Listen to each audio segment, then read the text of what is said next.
Hello, everyone, and welcome to Lead Like You Mean It, people. Today, we're going to have a special session. We're going to talk about our upcoming the Confident Leaders Summit that Ash and I are holding next week. I'm Carla Coates, a leadership coach, and I'm going to introduce to you Miss Ash Rowe. Hey, did I pronounce your name? We've been together for a while. I always Yeah. ask people. Okay, perfect. Ash Rowe.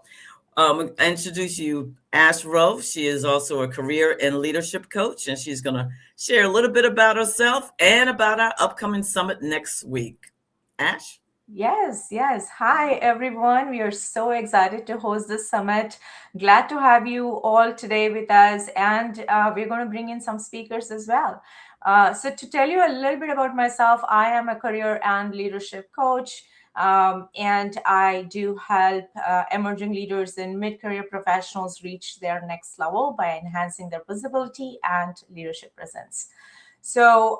Today's topic, we are going to talk all about confident leadership and about our summit, what it really looks like, what it requires, and how the summit is going to benefit you.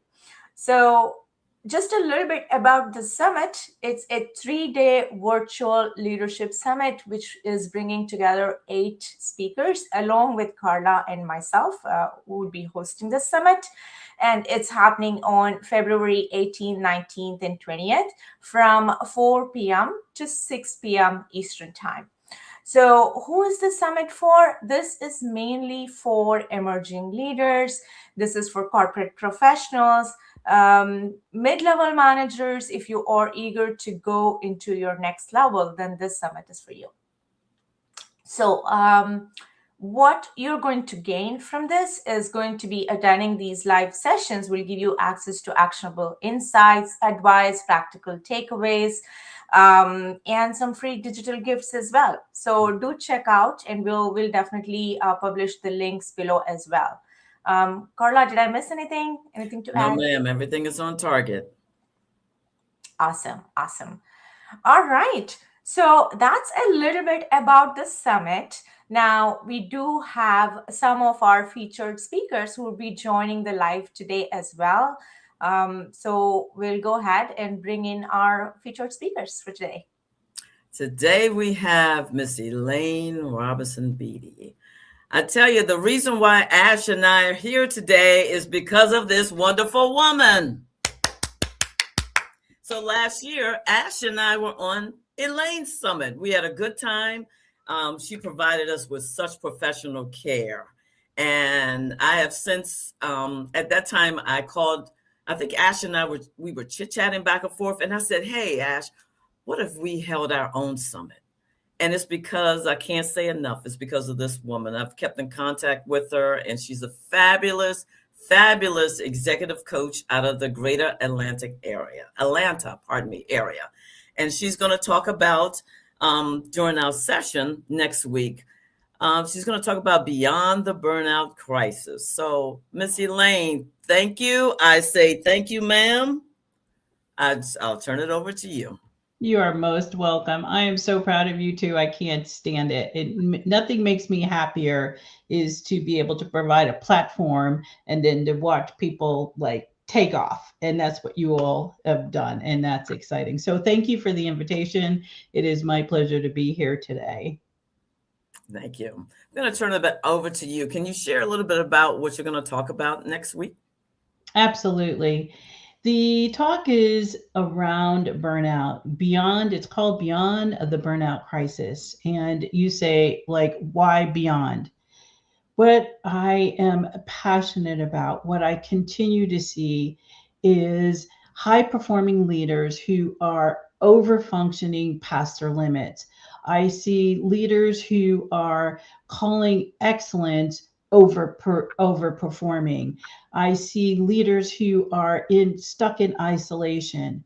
And what happens is we look at the if you we look at burnout and we think that that's the problem.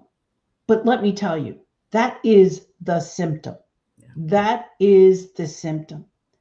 We get stuck in burnout.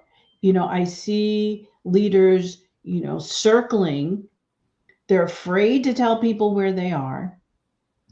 They're afraid to get support. Yeah. And they just keep working and working and working until they hit a crisis. And so my hope is that I can share some wisdom around this. Why do I do this? Because I'm talking to people who were just like my younger self. Back in the day when I remember, I absolutely remember my first position. I was given the position of management trainee of the Sheraton Hotel. I hit the ground running. I was going to be the best trainee they ever had. And I mean, I worked 10, 12, 14, 16 hours a day because, you know, that first assignment was the big assignment. And I did not realize, but I had already started a rhythm that was unhealthy. And guess what? That rhythm continued for 8 to 10 years. I would work 6 days, pass out on the 7th, okay? And then get back up again. And what happened was, which is what happens to most of us, is that we hit bottom, right? We hit a bottom.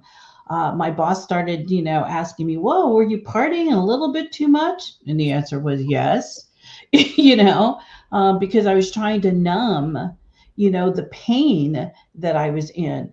And quite frankly, we overwork and we work to the point where we are numbing the pain of not being promoted, or being promoted and not being prepared, where and I have seen it over and over.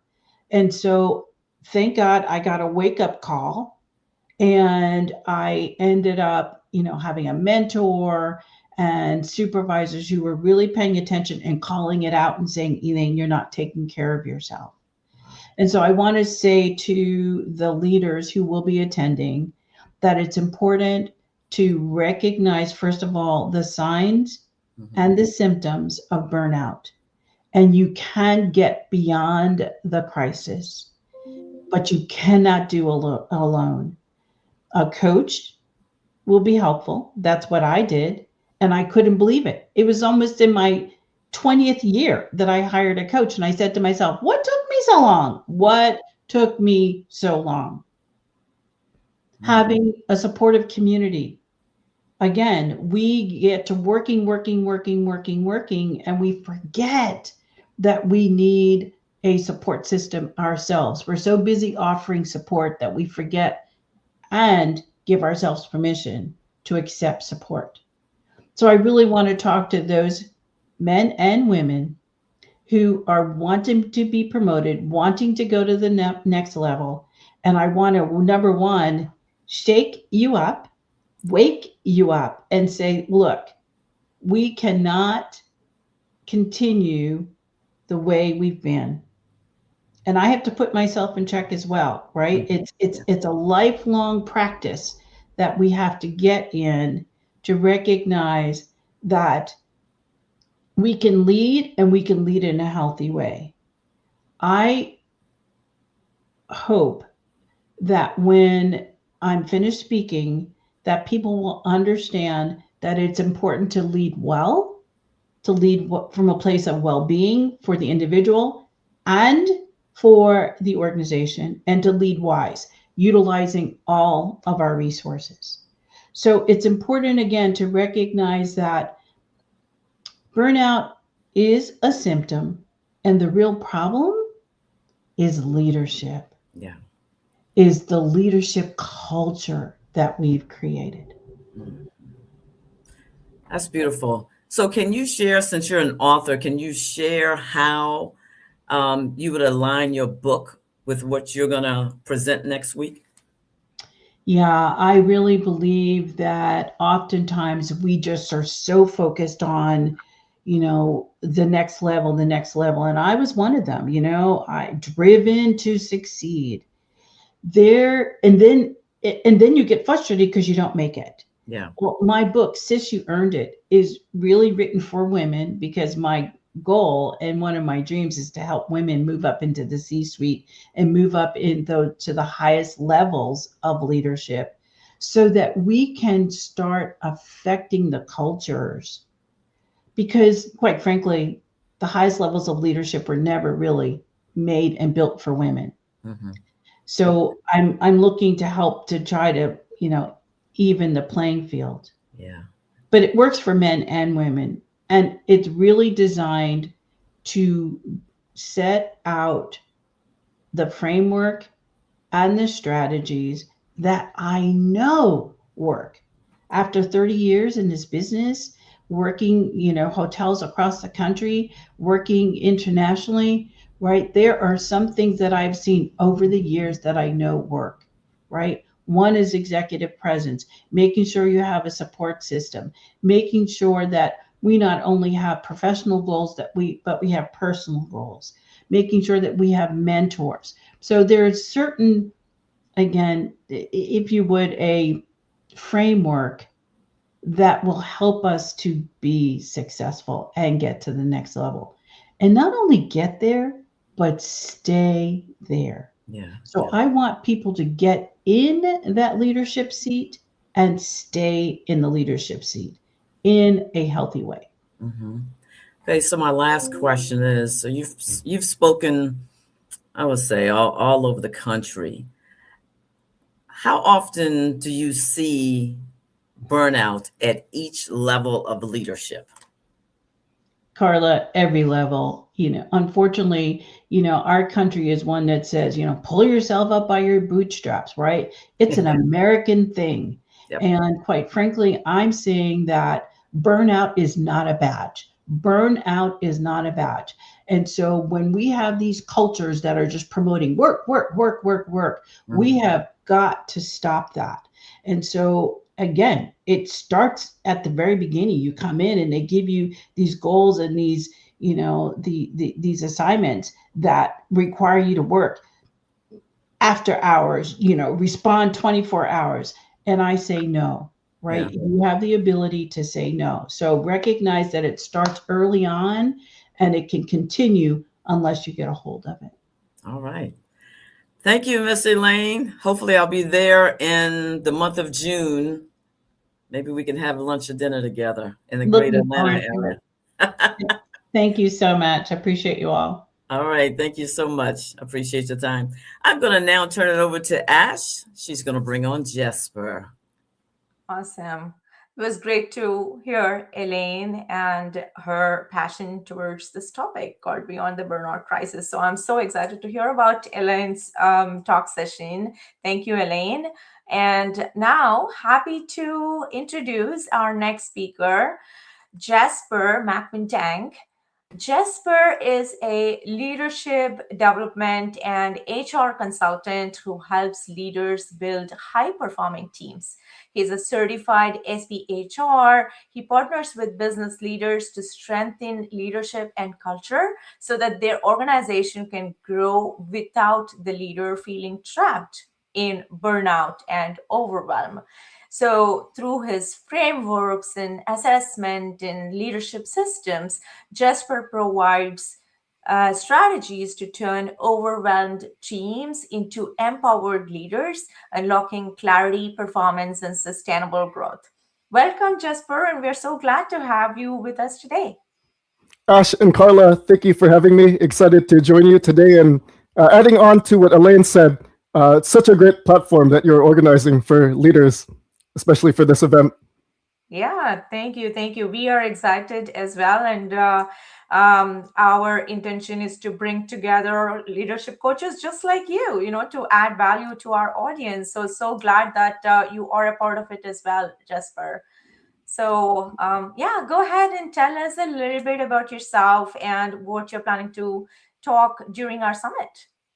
Absolutely. So I am very, very excited to be speaking on a topic that I'm very excited about and very passionate about, and that's navigating the future of team leadership. And I want to share two scenarios. Let's call it Company A and Company B. So for Company A, imagine a team where they are not really listening to each other. They're not giving each other a chance to speak. Whenever a new idea is brought up, it's instantly turned down. Everyone's exhausted, everyone's overwhelmed, everyone's stressed out. Now, let's flip this over to Company B, where everyone is listening to each other.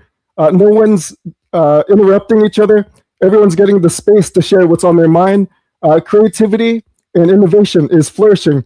Now, I have the experience of working for Company A and Company B. Now, the question is, which organization gets better results? And if you say Company B, the one with more creativity, innovation, listening, communication, that's correct. Company B does get better results. So with that said, for me, I have had the opportunity to be immersed in the academic side of leadership.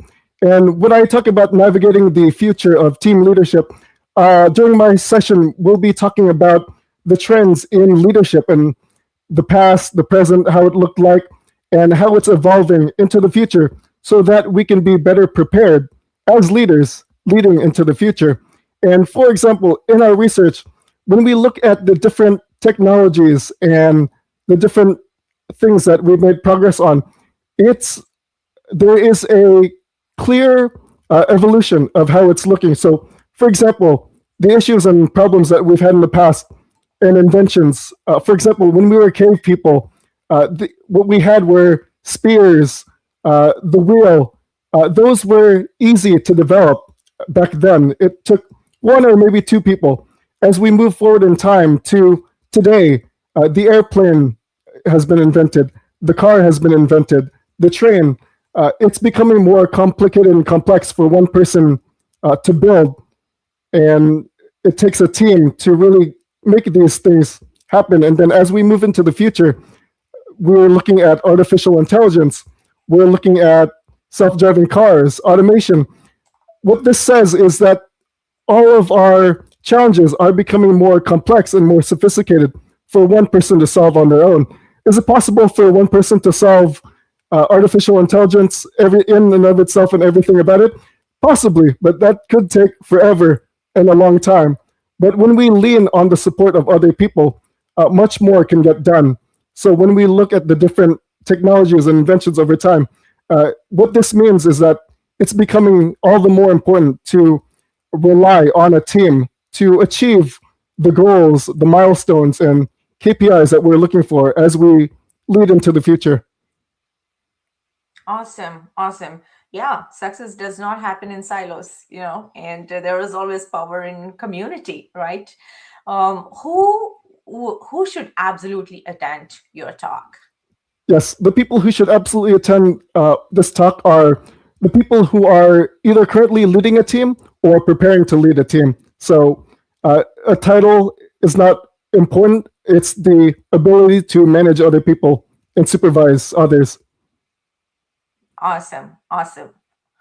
All right. So you heard it from Jesper. So if you are leading people or if you're preparing to lead a team, then this conversation is an absolute must watch. So come and attend Jesper's session again during the summit that's happening next week. It's coming up soon. So thank you, Jesper, for sharing your thoughts and giving us a little sneak peek into what you would be covering in your session.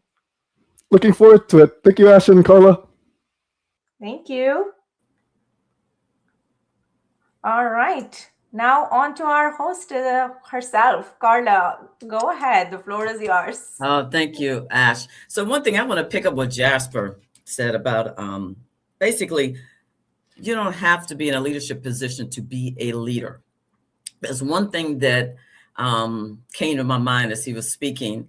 And I share this particular story often. I'm not a basketball person, so I'm going to talk about basketball. I like football, but I always bring up LeBron James.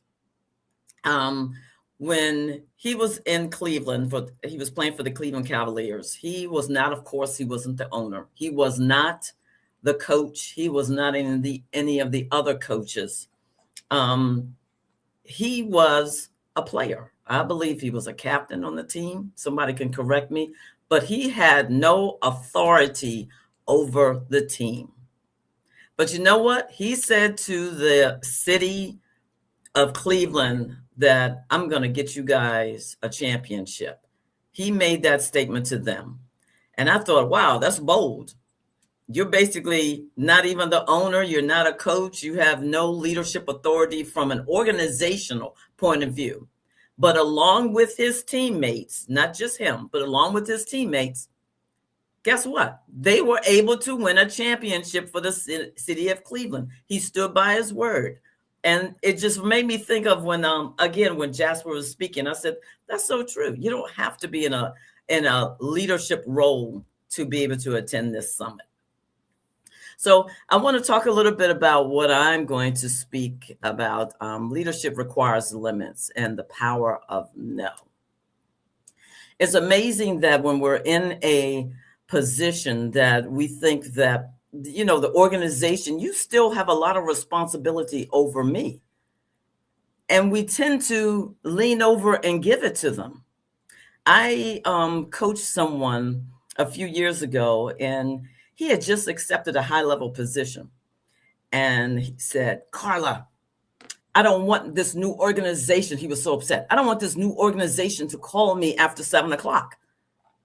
I said, okay. He said, no, you don't understand. Where I just came from, they used to call me after 7 o'clock. That time is so precious. That's the time I sit and have dinner with my wife and my 2 boys. And I said, oh, okay, that's wonderful. And then he went on again. He said, you don't understand. This is like the prime time for our lives. We sit down after 7 o'clock. I don't want this new organization to call me. I said, oh, okay. So when the former organization called you, who answered the phone? He said, oh, I did. I said, oh, okay. I said, well, when the organization called you, who answered the phone? He said, I did. I said, oh, okay. So when the organization called you, who answered the phone? By this time, you know, he was gritting his teeth. He was not happy. 3rd time, Carla, give me a break. But then he paused and he said, you know what? It's my responsibility to take care of my family. It's not the organization's responsibility. That time, again, is very precious to me and to my wife to sit with our 2 boys. You know what? I'm not going to answer the phone. It's my responsibility. And a few months later, I spoke to him after that call. He said, Carla, you changed my family's life. I said, I did? How did I do that? He said, because it's our time. It's precious. I said, did I really? He said, well, no. It's because I made the decision for my life. That's taking personal responsibility. That's being able to own your own power and not expecting the organization to have some kind of sense that we need to have this personal time and we need to be able to say, oh, yeah, all of our employees are precious and we're not going to call at certain times. Yeah, that would be great, but a lot of times it doesn't happen. But he decided to take personal responsibility for his life, along with his wife, and for their family. And it changed their life. He felt free that, you know what, this is our time and no one can stand against it. It's just us. So that's what I'm going to share. I'm going to share about personal responsibility, and I'll be glad to have you all attend. It should be a fabulous time. And I don't want to take up too much of the time because I would like to hear from Miss Ash. Miss Ash, please share. This is after Miss Elaine and Jasper and myself. I'd like to hear a bit about what you're going to share next week. And I believe you're going to share on the first day. On the first day, yes. On the first day. Okay, Yes. ma'am, I'm going to turn it over to you. Yeah. No, that was a really powerful story that you said, Carla. And it is just so relatable. I think it was pretty much, I could see myself feeling and going through the same motions as, you know, the character in the story that you were mentioning, which is so true. And it happens to all of us, right? And I do feel that your topic is going to be super, super important. I'm looking forward to your session. Thank you, ma'am. Yeah, happy to share a little bit about what I would be talking on. I think it is definitely tying very closely with some of the topics that we've already spoken, whether it is, we did talk about influencing without the title, influencing without authority. And the LeBron James story, shows that we don't need to have like a formal title to make an impact. So my talk is titled as Invisible to Influential. And it is going to be very, I would say, closely relatable to that theme of how to influence without title or authority. And what I plan to do in this session is to share a lot of personal and professional stories of my own journey from being invisible and non-existent in a team to rising to a influential position and making an impact, right? So it's going to be both personal and professional. And why I'm passionate about this, it goes back to, I would say, like my roots, my upbringing. I was brought up in an environment where, we were told, pretty much, I was brought up in a very conservative middle class family back in India. So it is like, okay, you do your work, keep your head down and, don't worry about other stuff and make sure that you do a good job and everything else will follow, right? Like the success, the titles, the recognition will follow. And that was the thought process. And that was the, mindset that I had for a very long time. And it took me a long time to realize that just talent or hard work is not enough. Who is seeing your hard work? And like, are you being seen and heard in the workplace by the people who matter? And are people talking about it? Are people vouching for you when you're not in the room? All of that is going to be as important as doing a good job yourself as well. So that would be the theme of my session. So it's mainly intended for, I would say, like high performers, like rock stars on the team, who do a fantabulous job, but who don't really speak up and who don't really showcase their impact, but they're doing the work in the background. Yeah. The session will provide with practical tools and strategies of how to make your voice heard in the workplace. So that's what I will be talking about. Okay, fabulous. Well, we're at the end of our show. Ash, you have any closing words before we sign off? Closing words, definitely want to thank everybody, thanks to our speakers who came in and gave us an overview of what they're going to talk about. Me and Carla are super excited to host this summit. It's coming up very soon, next week, actually. Feb 18th, 19th, and 20th. So I would love if, people who are tuning onto this and watching us on social media, we are going to send the link to the summit. Please do register, join us there, and make sure that you register either to access the recordings or attend live sessions as well. You will not only get networking opportunities with the speakers and your peers, your attendees, you will walk away with a lot of digital gifts, which can be guides and cheat sheets and prep documents, anything and everything that will help you to get to your next level. So we're looking forward to, hosting this and seeing at least some of you there. All right. Thank you again. Thank you, Ash. Thank you, Jasper. Thank you, Elaine, for attending. Thank you to our producer, Connie. All right. We're going to sign off. We'll see you next week at the summit.